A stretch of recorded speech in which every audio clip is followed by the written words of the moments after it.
Sabi kasi niya nung congressman siya dati, yung West Philippine Sea doesn't exist.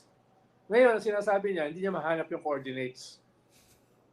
May EO na nagsasabi na yung exclusive economic zone natin, ang tatawag from now on, ang tawag doon, West Philippine Sea.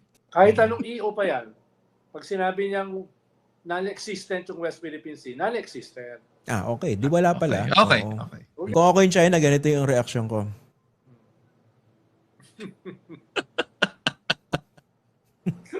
No? Ano kinukote lang ngayon? Ano? Yung statement ng Department of Foreign Affairs.